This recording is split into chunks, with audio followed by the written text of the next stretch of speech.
Hi, I'm Nicole Bickle, and welcome to Career Corner. Each month, we'll be exploring different careers to help you figure out what type of career paths that you have. The career cluster we'll be exploring this month, is construction. Construction has multiple different paths. Some of those paths include construction tech, electrical tech, HVAC, which stands for heating, ventilation, air conditioning, and refrigeration. Today, I am joined by Mr. Hartman from the Builders to tell us a little bit about construction. Tell me a little bit about yourself. Hi, Nicole. I work for the Builders Association of Eastern Ohio and Western PA. What we do is work with commercial contractors across the 5-county area that build commercial buildings. Things like your shopping malls, your manufacturing plants, your schools are the type of work our contractors do. Our contractors are all union contractors and work within the building trades to achieve those goals. With every job, I know there's like some common misconceptions about just what you do. What are some of those for construction?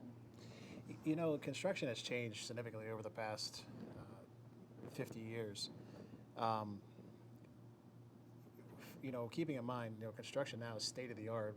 The different things that are going into the buildings being built with energy efficiency and green source and things like that.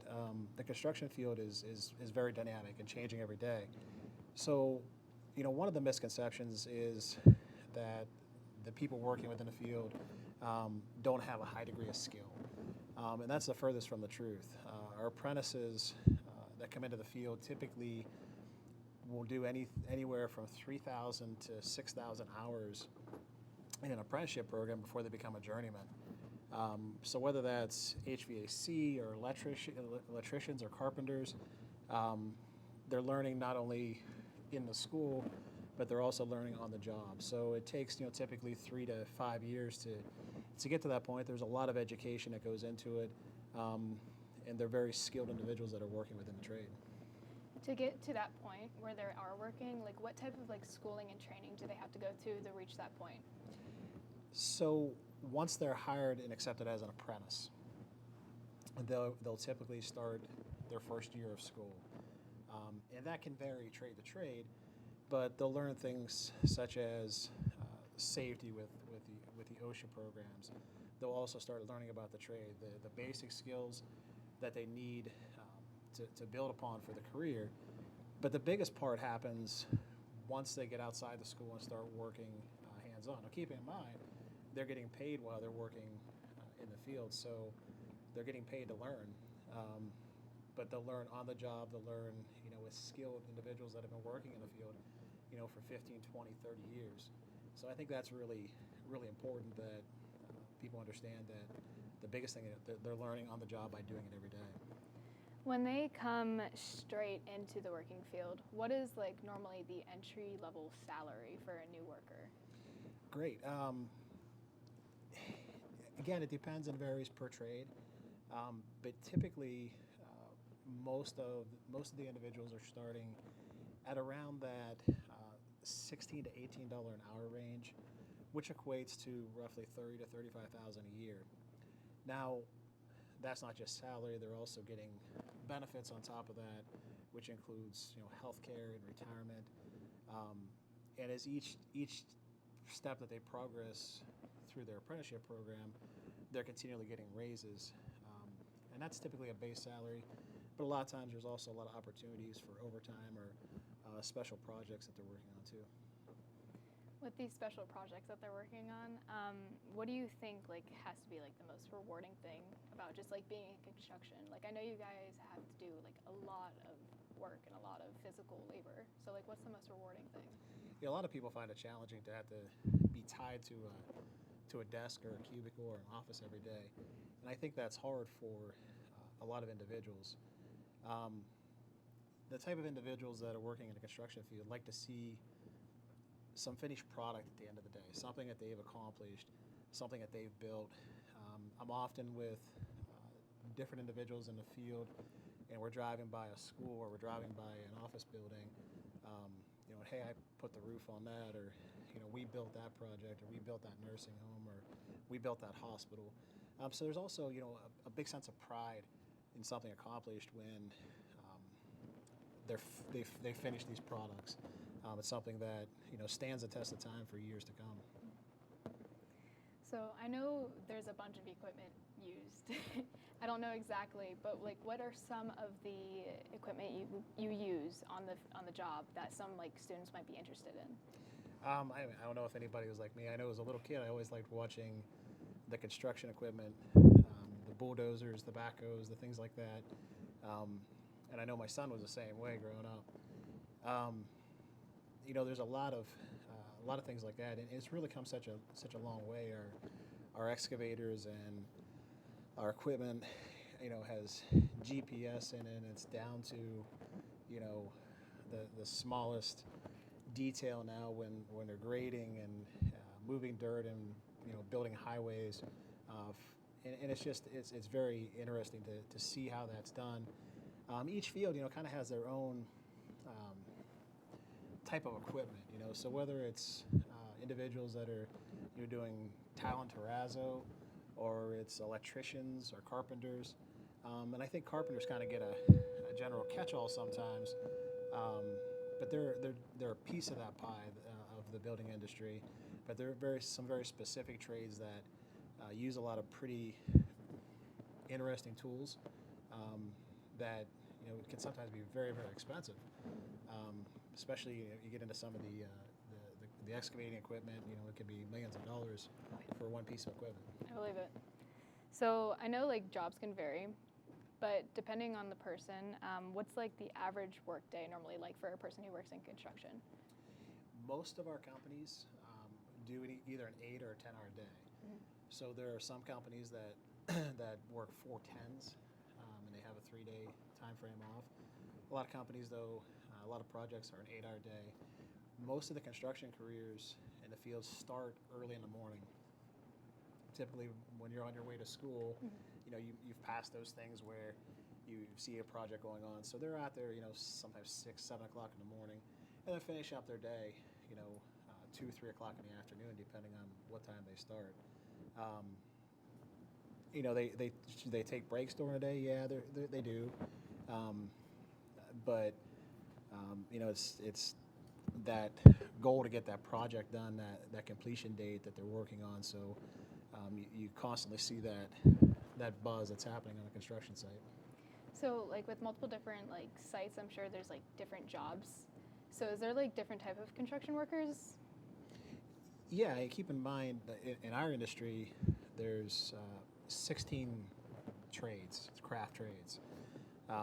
So think about what goes into a building. You see the excavation happen where the dirt's being graded and things are moving, but then that structure starts. So you might have iron workers putting up a steel structure, and then the carpenters are coming in and putting up the framing and the interior walls and things like that, and it goes on and on.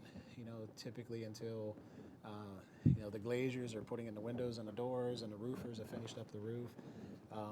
So it's all those different crafts that are coming together to make one project work. And behind the scenes, there's a set of blueprints that tell them, hey, we want this building to look like this, and it has to be this specification. And all those different entities are coming together to make that happen. So you kind of work on like the outside spot of construction. So like, tell me about like a little bit about your job and like what's your favorite thing about working with the construction people? So I work a lot with the apprentice recruiting, the apprentice training programs that we have, and then some other things with union negotiations and health and welfare plans and pension plans. But probably the most satisfying thing I do is the recruitment aspect.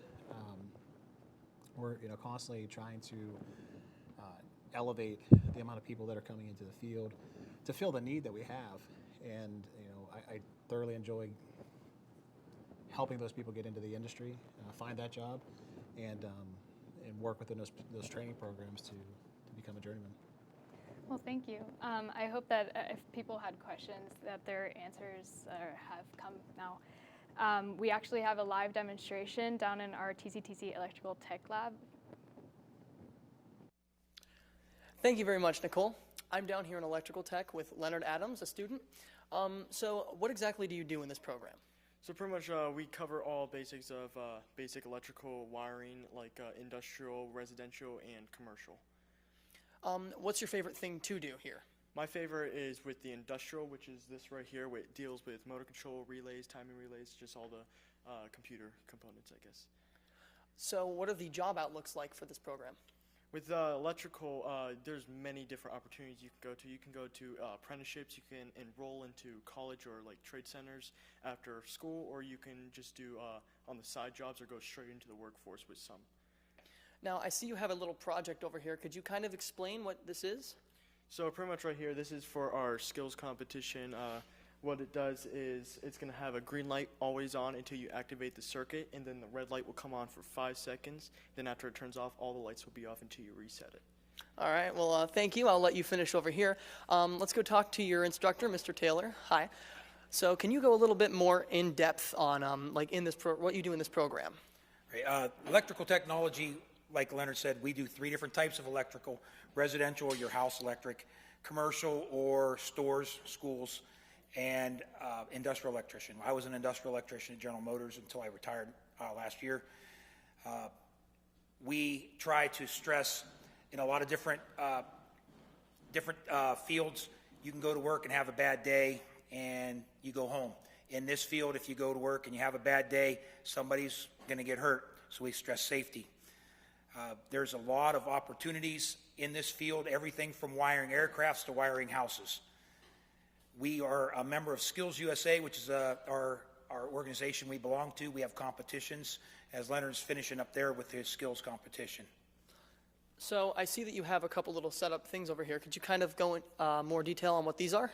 This brand new for our class this season, or this year, is from Learn Lab. This is a training center, and Leonard and another one of the students decided to wire this up on their own. We haven't even gotten into this yet, but you turn it on, you see the light comes on, you can control different things. This switch here, and then he does this switch, turns on the relay. We learn about relays, motor starters. If we wanted to run this motor starter, he could start a 3-phase motor, put it on a timer, and run it from there. Also, something new for our lab this year is this little panel that goes inside of a ceiling panel. And very thin, and we're working with this. This is from LED IQ. And it's an LED light. It has 360,000 different combinations of colors.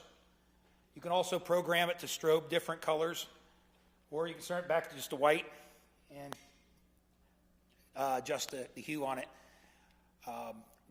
These are going into a bowling alley, and our students are learning how to wire these and the different things with LED light. Wow, all right. Well, thank you very much. That is very interesting. Let's go back here with Leonard to see how his project is. All right, so I just finished hooking up all the switches over here, which now that since it's turned on, we can see how it works. As you can see that the green light is on when the circuit is not active. And I press the green button, which is our start button.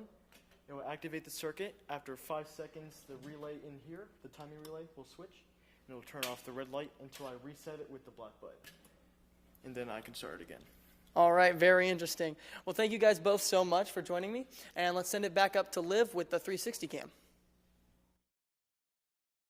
Hello, my name's Liv, and I am your VR specialist here at Career Corner. Now, you may be thinking, VR is typically only for gaming, right? Well, you're half right.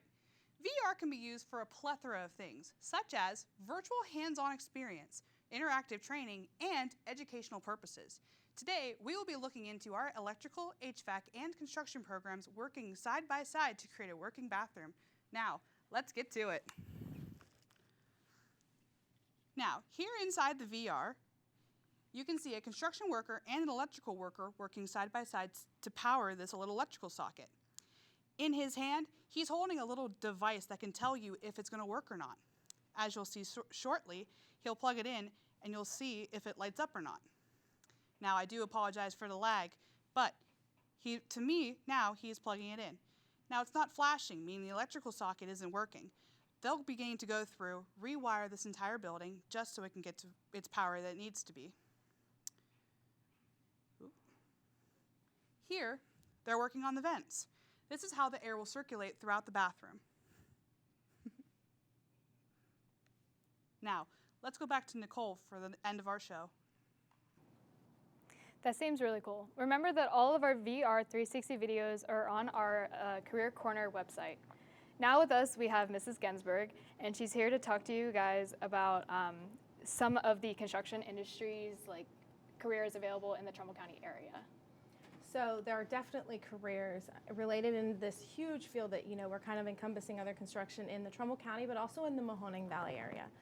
And I would say a year ago, I wasn't really knowledgeable about that. It was actually getting involved in a project with the Builders Association that increased my knowledge, because I was one of those people that thought, construction is that really narrow field, like someone who does carpentry type work. But like Mr. Hartman was saying, there's so many more things to that. And so I think as students, when you broaden your view and you don't just think carpentry, but you think carpentry and you think excavating and you think glazing, like in bricklaying, when you open that up, there really is a great job outlook. So I mean, and that's a question for Mr. Hartman. What is the job outlook like in the Mahoning Valley for this type of thing right now? I think it's great right now. We're looking at so much new industry coming into the valley, and there's so many factors that involve that. But people within our valley, Mahoning Valley, are really striving to work very diligently to bring that new industry in, create opportunities, create jobs, and with that, the building trades also moves forward. We know within our industry of the building trades that by 2020 across the nation, we're going to be about 2 million people short in our industry. So that's a significant hurdle that we have to try to overcome, or we're not going to have the staffing, the manpower to be able to complete those projects, to be able to complete those jobs. And all those things tie hand in hand with our economics in the valley, that the other things that come, whether it's the restaurants and the stores and stuff that you want to go see, or you want to go eat at, or it's the places where you're looking to get jobs. So the economic forecast for the industry is fantastic at this point, and we're constantly looking to fill roles within the construction industry. And so I think that brings us, Nicole, to, at TCTC we say, what's your E, right? Enrolled, enlisted, or employed. So how can the construction industry fit, into those E's? And it really, the neat thing about this industry is it's across the board. And so when we think about enrolled includes those great apprenticeships that Mr. Hartman was talking about. That is on-the-job, hands-on training. That is learning something. That is an aspect of being enrolled. So if you're thinking, you do want that excess, want that training after high school, an apprenticeship is a great way to go. So if you're thinking about an apprenticeship, for someone who's thinking about that, the time to start is sooner rather than later, even in those middle school years, because you want to make sure that you are paying attention to the content topics in school that are necessary for that. And then the other thing that's going to be key for getting any of these jobs with dealing with any of the equipment or anything that comes to it is being drug-free. That's a really key portion to these jobs, and so making that a priority now, of that pledge to be drug-free, and that carrying that through, so then you're prepared when you leave high school to enter this, to enter this field. As of right now, they are in middle school. So right now, do they have good resources to look to enter these jobs? Yeah, there are great resources to look to. So if you're thinking about any job, one thing I would say is don't assume you know what the job is. So research it, whether that means you have a family member that that you can put yourself in contact with, maybe a grandparent or someone knows somebody who works in it. Just start the conversation. So, obviously at that middle school age, visiting a site or something is maybe not what we're talking about at that level, but start to gain knowledge and research it. There are a lot of look up an apprenticeship and see what the requirements are. I know you may think, oh, it's a little young for that. It's not, because that is going to happen sooner than you think. Figure out, well, what do I need to do? All those things start matter pretty quickly. And so being prepared and knowing what ahead, there's nothing wrong with saying this is what I want to do and having that goal, and then making sure everything you're doing, even in 6th, 7th, 8th, 9th, 10th, 11th grade, and working towards that goal. One of the great places that they could look for those resources is www.mvskilltrades. It's one of the websites that we put together this year to kind of showcase and house all the different trades. They give a description, give links to the trades' different union pages, along with have a lot of great videos on the website that will help showcase and explain what some of the trades do. Okay, well, before we close, I want to say that Career Corner has a website on tctchome.com. If you're interested in that, you should definitely look into that. So thank you for joining us today. Our next episode is going to be on November 13th, where we'll be discussing the manufacturing career cluster, and that includes welding and cutting, machining tech, and our new lab manufacturing. See you next time.